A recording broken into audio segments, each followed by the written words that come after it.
ఒకసారి తేడా గమనించమని అడుగుతా ఉన్నాం. ఇలాంటి ఘటనే ఒకసారి మా ప్రభుత్వ హయాంలో కూడా జరిగింది. ఎల్జీ పాలిమర్స్ అనే ఘటన జరిగింది. కోవిడ్ మహమ్మారి ఉన్న సమయం అది. మేలో జరిగింది. మే 2020 ప్రాంతంలో జరిగింది. ఒకవైపున కోవిడ్ మహమ్మారి ఉంది. ఉన్నప్పటికీ కూడా ప్రభుత్వం ఎలా పలికింది, ఎలా స్పందించింది ఒకసారి కంపారిజన్ చేయాలి. ఆ ఘటన తెల్లవారుజామున రాత్రి 3:40 తెల్లవారుజామున 3:40కి ఆ ఘటన జరిగితే తెల్లవారుజామున 3:40కి ఆ ఘటన జరిగింది. పంట పగులు కాదు. జరిగితే 5 గంటల కల్లా కలెక్టర్ స్పాట్లోకి వెళ్ళాడు, కమిషనర్ స్పాట్లోకి వెళ్ళాడు. అంబులెన్సులు అప్పటికి ముమ్మరంగా మోహరించేసాయి. గవర్నమెంట్ అంబులెన్స్ అన్నీ కూడా తీసుకొచ్చాయి. ప్రతి బాధితునికి కూడా తోడుగా ఉండే కార్యక్రమం జరిగింది. 6 గంటల కల్లా వైఎస్ఆర్ కాంగ్రెస్ పార్టీకి సంబంధించిన సీనియర్ నాయకులు అందరూ కూడా స్పాట్ కిందకి వెళ్ళారు, తోడుగా ఉండే కార్యక్రమం చేశారు. అదే రోజు 11 గంటల కల్లా, మధ్యాహ్నం కూడా కాదు, మధ్యాహ్నం కాకమునిపే 11 గంటల కల్లా ఏకంగా ముఖ్యమంత్రి అంటే నేనే ఏకంగా స్పాట్లోకి నేనే రావడం జరిగింది. స్పందించిన తీరు గమనించమని అడుగుతా ఉన్నా. వెంటనే 24 గంటల్లోనే ఏకంగా ₹1 కోటి కాంపన్సేషన్ ప్రకటించిన పరిస్థితులు గతంలో ఎప్పుడు జరగల.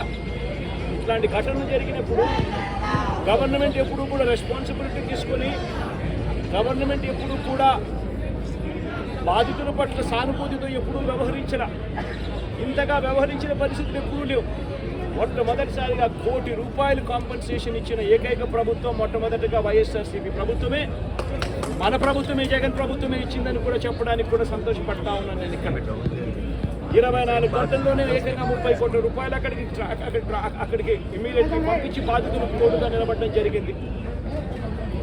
ఎవరైతే దెబ్బలు తగిలాయో, ఎవరైతే ఉన్నారో వాళ్ళని వెంటనే హాస్పిటల్కి చేర్పించడం, 3 రోజులు హాస్పిటల్లో ఉంటే ₹10 లక్షల మేర కాంపన్సేషన్ ఇవ్వడం, హాస్పిటల్లో పెరిగిన మైనర్ ఇంజురీస్కి కూడా వెంటనే ₹3 లక్షలు ఇవ్వడం, హాస్పిటల్లోకి ఎవరు వచ్చినా కూడా చిన్న గాయాలతో వచ్చిన వాళ్ళకు కూడా ₹25,000 మేరకు వాళ్ళకు కూడా కాంపన్సేషన్ ఇచ్చి పంపించడం. ఏకంగా గ్రామాలకు కూడా 15,000 మంది గ్రామాలు, 15,000 మంది నివాసం ఉంటా ఉన్న చుట్టుపక్కల ఉన్న 5 గ్రామాలకు సంబంధించి ప్రతి ఒక్కరికి కూడా మన ₹10,000 కూడా ఇచ్చి కూడా తోడుగా నిలబడిన పరిస్థితులు ఆ రోజుల్లో వైఎస్ఆర్ కాంగ్రెస్ పార్టీ ప్రభుత్వ హయాంలో జరిగింది. నేను ఇక్కడ ఎందుకు చెప్తా ఉన్నాను అంటే, మనిషి ఒక ప్రభుత్వం అధికారంలో ఉన్నప్పుడు స్పందించే తీరు ఎలా ఉంటుంది అన్నది చాలా ఇంపార్టెంట్. ఈ ఘటనలో చంద్రబాబు నాయుడు గారు ఇక్కడికి వచ్చినప్పుడు ఆయన ప్రెస్ మీట్ చూస్తే ఆశ్చర్యపోయా. జగన్ హయాంలో జరిగాయి ఘటనలు అని చెప్పి చెప్తాడు, కానీ నేరాన్ని ఇక్కడ నుంచి డైవర్ట్ చేసే కార్యక్రమం చేస్తాడు. కానీ ఆశ్చర్యం ఏమిటంటే, చంద్రబాబు నాయుడు ఇంతకుముందు 2014 నుంచి 19 ఆయన ముఖ్యమంత్రిగా ఉన్నప్పుడు ఆయన హయాంలో జరగలేదా? ఈ ఘటనలు ఇటువంటివన్నీ ఎవరి హయాంలో అయినా కూడా జరుగుతాయి. అది జరిగినప్పుడు ఒక ప్రభుత్వం ఎలా స్పందిస్తూ ఉంది అన్నది మోస్ట్ ఇంపార్టెంట్ ఆస్పెక్ట్. ఒక ప్రభుత్వం అన్నది స్పందించేటప్పుడు ఎంపతి చూపించాలి, అంటే సానుభూతి చూపించాలి ప్రజల పట్ల, బాధితుల పట్ల. రెండోది ప్రభుత్వం చేయాల్సింది ఏమిటి అని అంటే రెస్పాన్సిబిలిటీ తీసుకోవాలి. ఈ రెండు కూడా ఆ రోజు వైఎస్ఆర్ కాంగ్రెస్ పార్టీ ప్రభుత్వం చేసింది. ఈరోజు చీఫ్ సెక్రటరీగా ఉన్న నీరప్రసాద్ అనే వ్యక్తి ఎవరైతే చీఫ్ సెక్రటరీగా ఉన్నారో ఆయన ఆధ్వర్యంలోనే అప్పుడే ఒక హై లెవెల్ కమిటీ వేసి ఫ్యాక్టరీ సెక్యూరిటీని, పొల్యూషన్ కంట్రోల్ని, ఈ రెండింటినీ కూడా క్రోడీకరించి ఇటువంటి ఘటనలన్నీ కూడా పునరావృతం కాకుండా ఏ రకమైన రిఫార్మ్స్ తీసుకొని రావాలి అని చెప్పి ఆలోచన చేసి కమిటీ స్టడీ చేసి సిఫార్సు చేయమని చెప్పి కూడా ప్రభుత్వం కోరింది. నీరప్రసాద్ అనే ప్రస్తుత చీఫ్ సెక్రటరీ గారు అప్పట్లో కమిటీ హెడ్గా ఉండి తాను కూడా రిపోర్ట్ కూడా ఇచ్చాడు. ఆ రిపోర్ట్ ఆధారంగా ఆగస్టు 2020లోనే జీవో కూడా ఇష్యూ చేసి ఒక ప్రాపర్ ప్రోటోకాల్ను తీసుకొని రావడం జరిగింది. ఆ ప్రోటోకాల్ ఏమిటి అని అంటే, అన్ని రెగ్యులేషన్స్ డిఫరెంట్ సైలోస్లో కాకుండా అన్ని క్రోడీకరించి ఒక చోటకి తీసుకొచ్చే కార్యక్రమం జరిగింది. ఫ్యాక్టరీ సేఫ్టీకి సంబంధించిన ప్రోటోకాలు, పొల్యూషన్ కంట్రోల్కి సంబంధించిన ప్రోటోకాలు అన్నిటినీ కూడా కలిపి ఒక ప్రోటోకాల్ తీసుకొని రావడం జరిగింది. ఆ ప్రోటోకాల్లో ముఖ్యమైనది ఏమిటి అంటే మొట్టమొదటిసారిగా ప్రతి కంపెనీ కూడా వాళ్ళకి సంబంధించిన సెల్ఫ్ కంప్లయన్స్ రిపోర్ట్ అనేది ఒకటి ఇవ్వాలి అనేది దాంట్లో ముఖ్య ఉద్దేశం. ఒకవేళ సెల్ఫ్ కంప్లయన్స్ రిపోర్టు తయారు చేసే కార్యక్రమంలో ఆ కంపెనీకి నైపుణ్యత లేకపోతే థర్డ్ పార్టీ అక్రిడిటెడ్ ఏజెన్సీని కూడా గవర్నమెంట్ అందుబాటులోకి తీసుకొచ్చింది. వీళ్ళ ద్వారా మ్యాండేటరీగా ప్రతి కంపెనీ సెల్ఫ్ కంప్లయన్స్ రిపోర్ట్ అనేది మ్యాండేటరీగా ఇవ్వాలి. ఇచ్చిన తర్వాత ఆ కంప్లయన్స్ రిపోర్టు నిజంగా ఉందా లేదా నిజంగానే వాళ్ళు ఇవన్నీ ఉన్నాయా లేదా, ఇవి కాక ఇంకా ఫర్దర్గా వాళ్ళు ఏమైనా చేయాల్సినవి ఏమన్నా ఉన్నాయా లేదా అన్నది నిర్ధారించడానికి కోసం ఒక కమిటీ ఇన్స్పెక్షన్ కూడా చేయాలి. ఆ కమిటీలో కూడా అన్ని డిపార్ట్మెంట్స్కి సంబంధించి అంటే pollution control department, boiler security department, రియాక్టర్స్కి సంబంధించి, ఎలక్ట్రిసిటీకి సంబంధించి, ఫైర్కి సంబంధించి అన్ని డిపార్ట్మెంట్లు క్రోడీకరించి వాళ్ళు ఇన్స్పెక్షన్ కూడా చేస్తారు.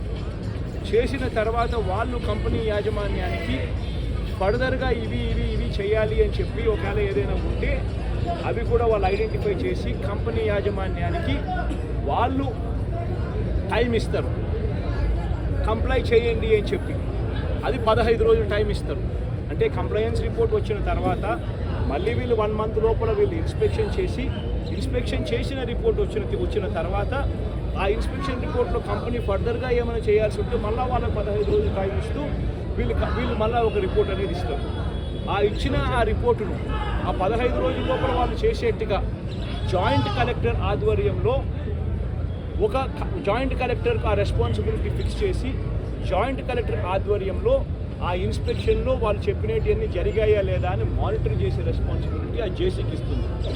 ఈ ప్రోటోకాల్ ఈ సిస్టమ్ ఉంది.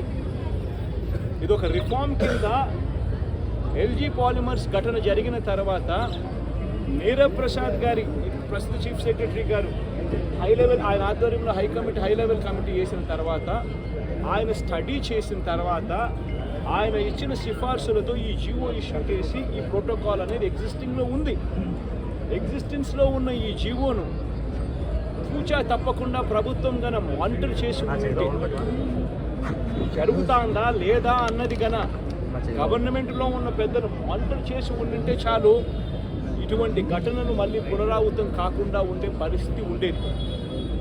కానీ అన్ఫార్చునేట్గా ఏం జరుగుతూ ఉంది, వీళ్ళ ప్రభుత్వం వచ్చిన తర్వాత గత 3 నెలలుగా ఏం చూస్తూ ఉన్నాము అని అంటే వీళ్ళు గవర్నెన్స్ మీద ధ్యాస లేదు. వీళ్ళకు ప్రజలకు సూపర్ 6, సూపర్ 7, సూపర్ 10 పేరుతో వాళ్ళు ఇచ్చిన మాటల మీద వీళ్ళకు ధ్యాస లేదు.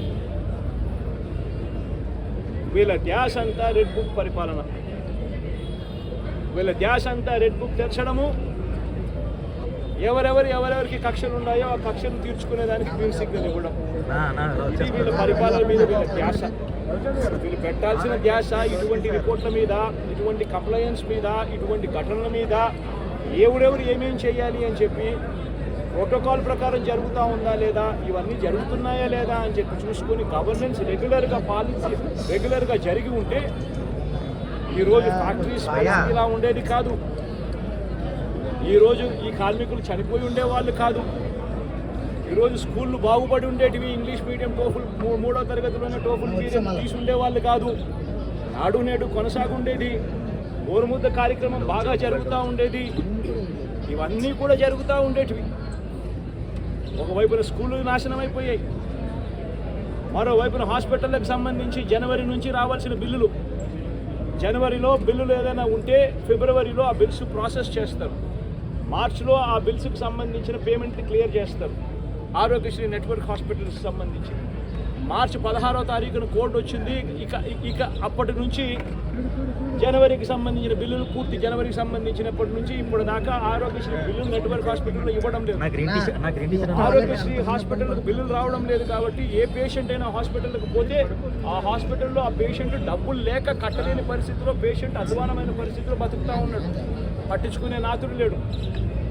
పిల్లలకు సంబంధించిన ఫీజు రీయింబర్స్మెంట్ అనే కార్యక్రమం గతంలో వైఎస్ఆర్సీపీ ఉన్నప్పుడు ఏ రకంగా జరిగేది, ప్రతి 3 నెలలకు ఒకసారి ప్రతి త్రైమాసికం అయిపోయిన వెంటనే ఫీజు రీయింబర్స్మెంట్ కింద విద్యా దీవెన అన్నది ఆ తల్లుల ఖాతాల్లోకి జమ అయ్యేది.